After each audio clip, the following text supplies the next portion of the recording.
Good morning, my dear student. How are you today? I hope you all are fine at home. Welcome back to science class. Yesterday we learned fish and insect. Today we will learn useful insects. Today we will learn useful insect. First of all, you take your pencil or highlighter in your hand and I will tell you which sentence is highlighted. You highlight this sentence. Okay, student? Okay. Today we learn useful insects. Today we learn useful insect. Useful insect मतलब क्या? तो जो ऐसे कीटक जो हमारे काम आ सकते हैं या ऐसे कीटक जो हमारे हमेशा काम आते हैं. Open the page number 51. Take your pencil in your hand and put pencil on the sentence. Useful insect. Some insects like butterflies, bees, silkworms and dragonflies are useful to us. कुछ जो इंसेक्ट्स होते हैं, कुछ जो कीटक होते हैं, जैसे कि बटरफ्लाइज मतलब तितली, बीज हनी बीज और सिल्कवॉर्म मतलब रेशम का कीड़ा. इस तरीके के जो कीटक होते हैं वो हमारे हमेशा काम में आने वाले कीटक होते हैं. तो इस सेंटेंस को हम क्या करेंगे स्टूडेंट? हाईलाइट करेंगे. Highlight this sentence. Insect like butterflies, bees and silkworms. Okay, and dragonflies are useful to us. Bees and butterflies carry pollen grains from one flower to another. जो bees और butterflies होते हैं मतलब जो मधुमक्खी और जो तितली होती है वो क्या करती है? एक फूल से दूसरे फूल तक पोलन ग्रेन्स मतलब फूल के अंदर जो येलो कलर के छोटे छोटे पार्टिकल्स आपको दिखाई देते हैं या फूल के अंदर जो छोटे छोटे येलो कलर के कण होते हैं उनको पोलन ग्रेन्स कहा जाता है. उन पोलन ग्रेन्स को एक फूल से दूसरे फूल तक ले जाने का काम कौन करते हैं? हनी बीज और butterflies. Okay, this helps the plants to reproduce. और इसके वजह से क्या होता है? प्लांट रिप्रोड्यूस कर सकता है मतलब पेड़ क्या कर सकता है? सीड दे सकता है. या पोलन ग्रेन एक फ्लावर से दूसरे फ्लावर में पास होने की वजह से रिप्रोडक्शन होता है, उसके जैसा दूसरा पौधा तैयार होने के लिए हेल्प मिलती है. बीज सक नेक्टर फ्रॉम फ्लावर्स. जो हनी बीज होती है, जो मधुमक्खी होती है, वो क्या करती है? नेक्टर मतलब मीठा जो जूस होता है फूलों के अंदर, मीठा जो रस होता है फूलों के अंदर का, वो चूसती है. सक करना मतलब चूसना. सक नेक्टर मतलब मीठा जूस फूलों के अंदर से चूसना. ठीक है. Honey collect in the hives as honey. वो क्या करते हैं? वो क्या करते हैं? फूलों के अंदर से मीठा जूस लेते हैं और जाकर अपने छत्ते में उसको कलेक्ट करते हैं. उस मीठे रस को अपने छत्ते में जाकर कलेक्ट करते हैं. उसी को हम क्या कहते हैं? हनी. हनी मतलब शहद. Honey is sweet. और शहद कैसा होता है? हमेशा मीठा होता है. शहद कैसा होता है स्टूडेंट? मीठा होता है. Turn the page, page number 52. Okay, page number 52.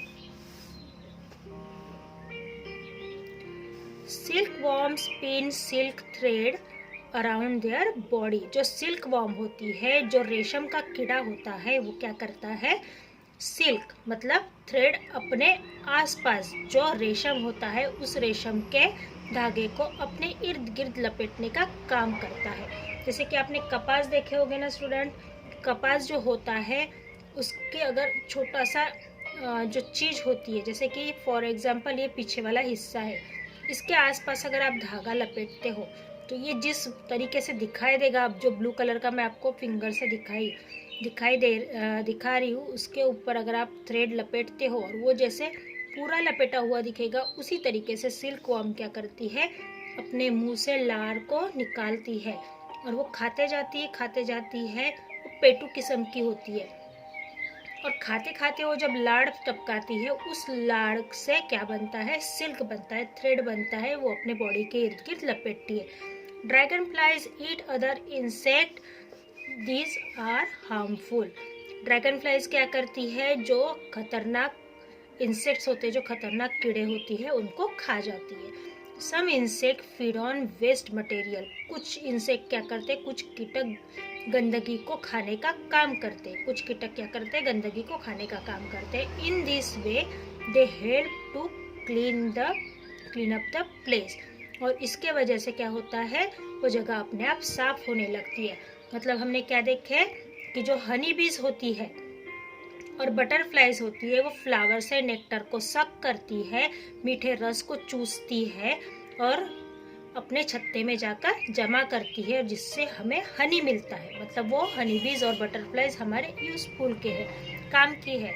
उसके बाद सिल्क वॉर्म क्या करती है, अपने इर्द गिर्द अपने लार से एक कवर बनाती है, और उस कवर को जब पानी के अंदर उबाला जाता है तो उससे कई मीटर लंबी सिल्क की थ्रेड, सिल्क का धागा तैयार होता है। उसके बाद ड्रैगन फ्लाइज क्या करती है, ये ऐसी इंसेक्ट है जो खतरनाक कीटकों को, कीड़े मकोड़ों को खा जाती है। और कुछ इंसेक्ट ऐसे होते हैं जो गंदगी को खाते हैं और एटमॉस्फेयर को क्लीन करते हैं। तो ये हो गए यूजफुल इंसेक्ट। अब हम पढ़ेंगे हार्मफुल इंसेक्ट्स के बारे में। हम पढ़ेंगे हार्मफुल इंसेक्ट के बारे में जो हमारे शरीर के लिए घातक होते हैं। सबसे बड़ा एग्जाम्पल है मॉस्किटोज। आपके घर में होते हैं, जिससे डेंगू, मलेरिया, टाइफाइड, चिकनगुनिया, इस तरीके की बहुत सारी बीमारियां मच्छरों से फैलती है। Insect like wasps, bees and mosquitoes are harmful to us. इस तरह के जो इंसेक्ट होते हैं वो हमारे लिए घातक होते हैं। When the bite us we feel pain. अगर वो हमें काटते हैं तो हमें क्या होता है, दर्द होता है, हमें दर्द महसूस होता है। The bite of some insects can even cause death. कुछ कीड़ों के काटने से हमारी मृत्यु भी हो सकती है। कुछ कीड़ों के काटने से हमारी मृत्यु भी हो सकती है। Mosquitoes carry diseases causing germs with them. Mosquito क्या करते हैं, जो मच्छर होते हैं वो अपने साथ बीमारियों वाले जर्म्स लेकर घूमते हैं, या बीमारियों वाले जर्म्स लेकर हमारे तक उन जर्म्स को फैलाने का काम करते हैं। मॉस्किटोज हम तक बीमारियों को फैलाने का काम करते हैं। They leave this germs in our body when they bite us. जब मच्छर हमें काटता है तो अपने पैरों के साथ जो जर्म्स, जो गंदगी, जो जंतु अपने पैरों के साथ लाते हैं, काटने के बाद वो जंतु हमारे शरीर के अंदर, ब्लड के अंदर पिंच किए जाते हैं, चुभाए जाते हैं। They spread diseases like malaria and dengue fever. Germs ये क्या करते हैं, मलेरिया और डेंगू जैसे फीवर को फैलाने का काम करते। कौन? Mosquitoes. They breed in dirty and stagnant water. वो क्या करते हैं, उनकी प्रजाति, मच्छर पता है आपको कहाँ पैदा होते हैं? ब्रीड मतलब पैदा होना या प्रजाति को फैलाना, ब्रीड मतलब फैलाना। तो गंदगी जहाँ पर होती है और जहाँ पर नाली का पानी होता है, जो गंदा पानी होता है, जो ठहरा हुआ पानी होता है, स्ट्रेगेंट वाटर मतलब ठहरा हुआ जो पानी होता है, गंदा पानी होता है, वहाँ पर ये मच्छर जन्म लेते हैं। So we must avoid collection of water around our house. तो हमें क्या करना चाहिए, हमारे घर के आसपास किसी भी तरीके का पानी जमा होने से रोकना चाहिए, जमा होने नहीं देना चाहिए, है ना। House flies carry dirt and germs with them. जो घरेलू मक्खी होती है, जो हमारे घर में कॉमन मक्खी आपको दिखाई देती है, वो क्या करती है, अपने पैरों के साथ जर्म्स और गंदगी, वो किसी भी जगह पे बैठती है। आपको पता है वो टॉयलेट पे बैठती है, बाथरूम में बैठती है, पोटी पे बैठती है, किसी भी चीज़ के, काऊ डंक पे बैठती है, मतलब काऊ की पोटी पे बैठती है, किसी भी जगह पे बैठती है। और वही मक्खी हमारे फूड के ऊपर भी बैठती है, हमारा जो फूड पकाया हुआ होता है उन बर्तनों के ऊपर भी बैठती है। तो इसीलिए हाउस फ्लाइज क्या करती है, डर्ट और जर्म्स को अपने साथ कैरी करती है। They leave this germs on the food, germs on the food on which they sit. वो जहाँ पर बैठती है, जिस खाने के ऊपर बैठती है, वहाँ पर वो क्या फैलाती है, गंदगी और कीटाणु फैलाती है। Cockroaches move in and around drains. Cockroach जो होते हैं वो नाली के इर्द गिर्द घूमते हुए दिखाई देते हैं। हाईलाइट कीजिए इस सेंटेंस को। कॉकरोचेस क्या करते हैं, हमारे घर के आसपास दिखाई देते हैं, जहाँ पर क्या होती है, नालियाँ होती है। ड्रेन मतलब नालियाँ होती है। They carry dirt with them. वो अपने साथ गंदगी को लेकर घूमते हैं। They are harmful to us. और वो हमारे लिए बहुत ही खतरनाक साबित हो सकता है। ओके स्टूडेंट, आज हमने यूजफुल और हार्मफुल दोनों टाइप के इंसेक्ट के बारे में पढ़ा है। कल हम हैबिटेट्स ऑफ सम एनिमल्स मतलब कुछ एनिमल्स के घरों के बारे में हम पढ़ने वाले हैं, उनके घरोंदों के बारे में, उनकी रहने की प्लेसेस के बारे में हम पढ़ने वाले हैं।